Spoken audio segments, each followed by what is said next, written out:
Hello guys, welcome back to మిర్చి studios.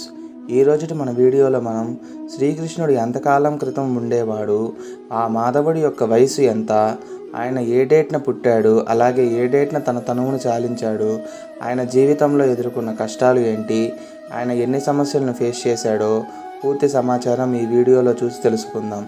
శ్రీకృష్ణుడి గురించి ఎంతో సమాచారాన్ని ఈ వీడియోలో పొందుపరిచాం కాబట్టి ఆయన గురించి తెలుసుకోవాలి అనుకునే వాళ్ళు ఈ వీడియోని చివరి దాకా చూడండి. So let get start the video.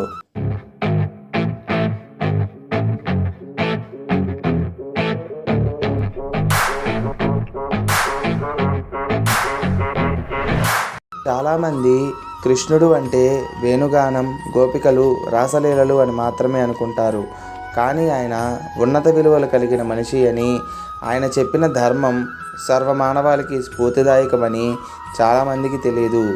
ఆ పరంధాముడైన శ్రీకృష్ణ పరమాత్మ 5252 సంవత్సరాల క్రితం ఈ భూమి మీద నడిచిన మనిషి. ఆయన క్రీస్తుపూర్వం 18/7/3028 సంవత్సరంలో శ్రావణ మాసంలోని అష్టమి తిథి నాడు రోహిణీ నక్షత్రమున బుధవారం నాడు రాత్రిపూట మధుర కారాగారంలోని దేవకీ వసుదేవులకు జన్మించాడు.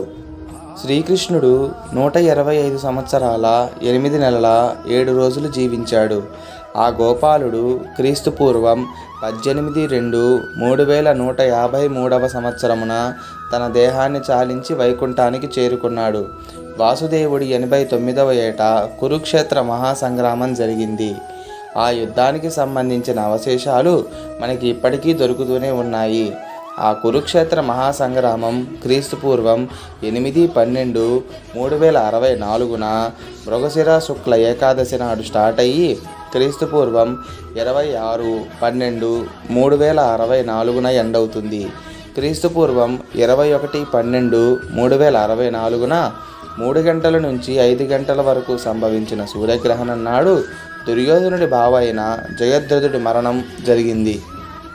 స్వచ్ఛంద మరణం అన్న వరాన్ని పొందిన ధర్మపక్షపాతి అయిన భీష్మ పితామహుడు క్రీస్తుపూర్వం 2/2/3065 సంవత్సరమున ఉత్తరాయణంలోని మొదటి ఏకాదశి నాడు ప్రాణం విడిచి నీలమాధవుడిలో ఐక్యం చెందెను. శ్రీకృష్ణుణ్ణి వివిధ ప్రాంతాల్లో వివిధ పేర్లతో పిలుస్తూ ఉంటారు.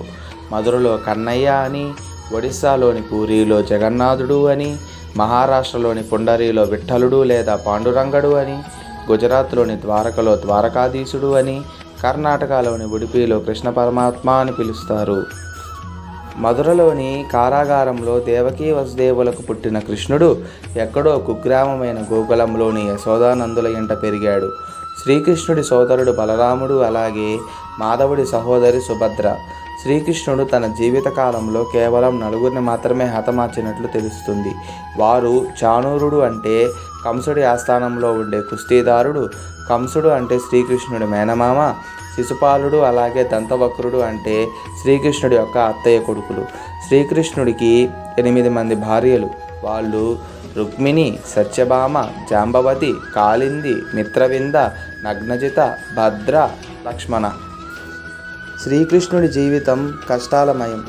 తల్లి క్షత్రియ వంశం, అలాగే తండ్రి యాదవ వంశమునకు చెందిన వాళ్ళు. కృష్ణ అన్న పదానికి అర్థం నలుపు లేదా మబ్బు రంగు అని అర్థం.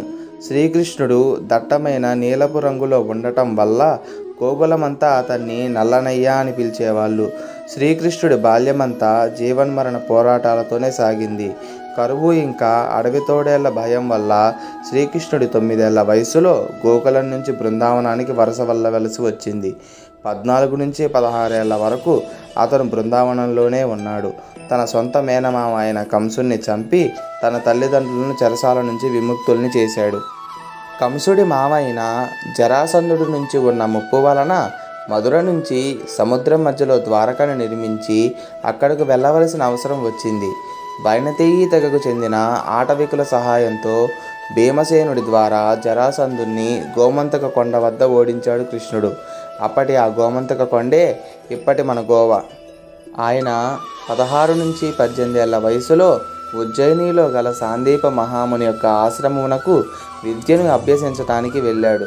గుజరాత్లో గల ప్రభాస అనేటువంటి సముద్రపు తీరం వద్ద ఆఫ్రికా సముద్రపు దొంగలతో యుద్ధం చేసి సాందీపుడి కొడుకుని కాపాడాడు. తన విద్యాభ్యాసం తర్వాత తన అత్త అయినటువంటి కుంతీదేవి కొడుకులైన పాండవుల మీద కౌరవులు పన్నుతున్న కుట్ర గురించి తెలుసుకొని వారిని లక్కగృహం నుంచి తప్పించాడు. తదుపరి తన చెల్లి వరుస అయ్యేటువంటి ద్రౌపదిని పాండవులకి ఇచ్చి పెళ్లి చేశాడు. పాండవులను ఇంద్రప్రస్థ నగరమును ఏర్పాటు చేసి రాజ్యమును స్థాపించేలా చేశాడు. ద్రౌపదిని వస్త్రాపహరణం నుంచి కాపాడాడు. పాండవులను రాజ్యం నుంచి వెళ్ళగొట్టినప్పుడు పాండవులకు తోడుగా నిలిచి కురుక్షేత్రంలో విజయం చేకూర్చాడు. చివరికి తన భక్తులు ధర్మపరాయణులు అయిన పాండవులను కాపాడటానికి గాంధారీ శాపమును తన మీదకు మరల్చుకొని తన వంశనాశనాన్ని, ద్వారకం మునిగిపోవటాన్ని స్వయంగా చూశాడు. అన్న బలరాముడి ఆత్మను తనలో ఐక్యం చేసుకొని చెట్టు కింద ఒక్కడే ఉన్నాడు. అడవిలో జర అనే వేటగాడు లేడి చెవు అనుకొని శ్రీకృష్ణుడి కాలి బ్రొటన వేలికి బాణాన్ని సంధించాడు. అలా ఆ నీలమేఘశ్యాముడు తన తనువును చాలించాడు. 7 నుంచి 8 రోజుల పాటు భౌతికాయం కూడా దొరకలేదు. సమాచారాన్ని తెలుసుకున్న పాండవులు శ్రీకృష్ణుడి భౌతికాయాన్ని కనిపెట్టి దహన సంస్కారాలు చేశారు. మాధవుడి భౌతికాయం దహనమైనప్పటికీ ఆయన గుండె మాత్రం దహనం కాలేదు. పాండవులు ఆ హృదయాన్ని ఒక దొంగకు కట్టేసి సముద్రంలో వదిలేశారు. ఆ గుండె అలా సముద్రంలో కొట్టుకు వచ్చి ఒడిస్సా ప్రాంతంలోని ఒక బోయవాడికి దొరికింది. అప్పటికే ఆ గుండె నీలిరంగు రాయిలాగా మారిపోయింది. ఆ బోయవాడు ఆ నీలిరంగు రాయిని నీలమాధవుడిగా పూజించాడు. ఆ తరువాత అది పూరీ రాజుకు దొరుకుతుంది. అతడు ఆ గుండెను శ్రీకృష్ణుడి విగ్రహాల్లో ప్రతిష్ఠింపజేశాడు. అప్పటి నుంచి ఆ గుండెను బ్రహ్మ పదార్థంగా కొలిచేవాళ్ళు. ఇప్పటికీ ప్రతి 12 సంవత్సరాలకి ఒకసారి జగన్నాథుడి విగ్రహాన్ని మార్చేటప్పుడు ఈ బ్రహ్మ పదార్థాన్ని ఆ నూతన విగ్రహంలో ప్రతిష్ఠింపజేస్తారు. శ్రీకృష్ణుడి జీవితం విజయవంతమైనదేమీ కాదు. జీవితంలోని ఒక్క క్షణం కూడా ఎటువంటి సమస్యలను ఎదుర్కోకుండా ప్రశాంతంగా గడిపింది లేదు. జీవితపు ప్రతి మలుపులోనూ సంఘర్షణలు మాత్రమే ఎదుర్కొన్నాడు.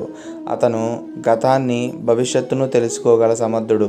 కానీ తను ఎప్పుడూ వర్తమానంలోనే బతికాడు. శ్రీకృష్ణుడు భగవద్గీతని లోకానికి అందించిన జగద్గురువు. శ్రీకృష్ణుడు అంటే గోపికలు, రాసలీలలు మాత్రమే కాదు. ఎన్ని సమస్యలు ఉన్నా పెదవిపై చిరునవ్వు మాత్రం వదులుకోలేదు. శ్రీకృష్ణుడు ఇంకా అతని జీవితం సర్వమానవాళికి ఒక నిజమైన ఉదాహరణ. శ్రీకృష్ణుడి మురళికి ఎన్ని రంధ్రాలు ఉంటాయో మీకు తెలుసా? ఆ మురళికి 5 రంధ్రాలు ఉంటాయి. వాటి అర్థాలు ప్రేమ, ధర్మం, భక్తి, నమ్మకం, అలాగే అంకిత భావం. ఎలాగైతే గాలి మురళిలో నుంచి ప్రయాణించి సంగీతంగా మారుతుందో అలాగే మానవుడు ధర్మం, ప్రేమ, భక్తి, నమ్మకం, అలాగే అంకిత భావంతో భగవంతుణ్ణి త్వమేవ మాతా పితా త్వమేవ త్వమేవ బంధుచ్చ సఖా త్వమేవ త్వమేవ విద్యాకరణం త్వమేవ త్వమేవ సర్వం మమ దేవదేవ కార్యేణ మాచ మనసేంద్రియవ బుద్ధాత్మనావ ప్రకృతి స్వభావ కరోవిరణ్యం సకలం పరస్మై నారాయణేతి సమర్పయామి అని పూజిస్తాడో అంటే తల్లివి, తండ్రివి, బంధువి, విద్యవి, సృష్టివి, సర్వానివి, సర్వస్వానివి నువ్వేనని, నీ నుంచే త్రిమాతలు, త్రిమూర్తులు, త్రిగుణాలు, త్రికాలాలు, త్రిభువనాలు అన్నీ పుట్టాయి అని చెప్పి ఆయన్ని పూజిస్తారో, తన జీవితం మొత్తాన్ని ఆయనకే అర్పితం చేస్తారో అతడే నిజమైన భక్తుడు అవుతారు. శ్రీకృష్ణుడు నెమలి పింఛాన్ని పెట్టుకోవటానికి కూడా ఒక కారణం ఉంది. ఎందుకంటే నెమలి భౌతిక సంబంధం లేకుండానే పిల్లలను కంటుంది. అంటే ఆడనెమలి మగనెమలి దగ్గరికి వెళ్ళినప్పుడు మగనెమలి కంటి నుంచి కారే ఒక ద్రవాన్ని సేవించడం ద్వారా ఆడనెమలి తల్లిగా మారుతుంది. దానిని అస్ఖలిత బ్రహ్మచర్యం అంటారు. శ్రీకృష్ణుడు తన జీవితం మొత్తాన్ని పాటించింది అదే. తను ఎవరిని భార్యగా చూడలేదు. వాళ్ళు శ్రీకృష్ణుడిని ఎంతగానో ప్రేమించారు. అంతే తప్ప శ్రీకృష్ణుడి మనస్సులో ఎటువంటి కల్మషం లేదు. అతని దగ్గర ఉంది కేవలం ప్రేమ మాత్రమే. అందుకే ఆయన అందరికీ ఆదర్శమయ్యాడు. శ్రీకృష్ణుడి జీవితం మొత్తం 4 లైన్స్లో చెప్పే ఒక శ్లోకం ఉంది.